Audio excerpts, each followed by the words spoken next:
Well, hi guys, welcome back to my channel. If you're new, welcome to my channel. I'm so happy that you're here. Today I'm going to be doing the second in a series of Dollar Tree DIYs for the spring to refresh my home. And today this is an easy DIY burlap wreath, and it's a ruffle wreath that we're going to be doing the pull through method with. Now, all Dollar Trees are not created equal. I found these burlaps spools at the Dollar Tree up in New Jersey where I was visiting. Had to go back and get more. They were sold out and they're not online on their website, so this is a one and done. However, I had a great time. We're going to get right into it. So you're going to need a Dollar Tree wire ring reform, and you're going to need some Chanel stems, of course, and some ribbon. This is from the Dollar Tree, this burlap. They also have pink and blue.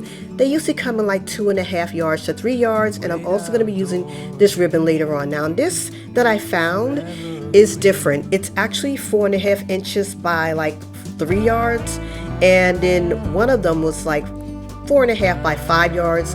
Once again, couldn't find it online. So we're going to go ahead and get started with it. You're going to take your Chanel stem and you're going to take the wire reform, and you're going to use 2 of the burlaps rings at one time. You're going to take the edges and the corners and you're going to put them in the middle of the wire reform. Then the other edges, you're going to take one, put it in the first one, take the other corner, put it in the last one, and join them all together. Make sure that they're very neat. So we're going to try this again. Make sure the edges are sticking up, join the first 2, and then the other 2 are going to be in the outer rings. Make sure that all edges are going straight up. That's very important to get that effect. You're going to then take the Chanel stem and stick it in, and where there are the crossbars, you're going to go ahead and tie that on. Now, a lot of people do use zip ties. I don't have any on hand. The Chanel stems, they work just as well.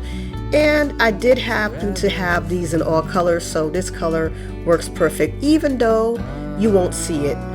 What you're going to then do is, after you secure that, is you're just going to make sure that all 4 of them, the edges, once again, are sticking straight up.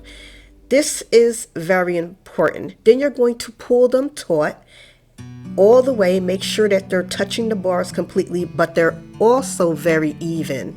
The edges have to definitely be even. And as you can see, I'm taking them and making sure that they're even, pulling them taut so they can't go any further, and then I'm pushing it. So you're going to pull up and then push it to the side. Pull up and then push it to the side. And the main thing that you do have to do is make sure that they're even and that the edges are facing up. I'm giving you a close-up of it so you can get a really good look. Now, one thing that I would have done different, had I known that this burlap was so thin, it's sort of like a very loose weft or weave, I probably would have used one that was a little thicker because it would look a little bit more crisp, but this works just fine. And because it's from the Dollar Tree, it's very, very, very inexpensive. So I love that. So all you're going to do is the same process. You're just going to repeat that, pull it up, push it to the side, make sure that all the edges are evenly together and that they're all in their respective places. Pull up, push to the side. Now the key to this is getting it very, very tight, because if you do it tight enough, it will definitely give you the look that you're going for, and it will be easy to fluff, and trust me, it will not unravel. If you see anything that needs to be pulled down in the back, you can just pull it taut and tighten it up, and it will get that effect. The only other thing I would say would, if you see any loose strings, don't pull them. It's better to cut them than to pull them. Once you get to the crossbar, you're going to repeat the process, but make sure that you start it very crisp and clean and all the edges are in the right row. Make sure that the 2 are in the middle and the other ones are on the outer ring edges, but not on the outer edge, but in between, just like I did before. Same process, and you're just going to pull it, and then you're going to, once again, pull it back. So pull up and then pull back. And once again, we're going to repeat this process all the way around. When you come to the end, you're just going to cut it. Make sure that you leave a little bit left. You're just going to take that and tuck it under.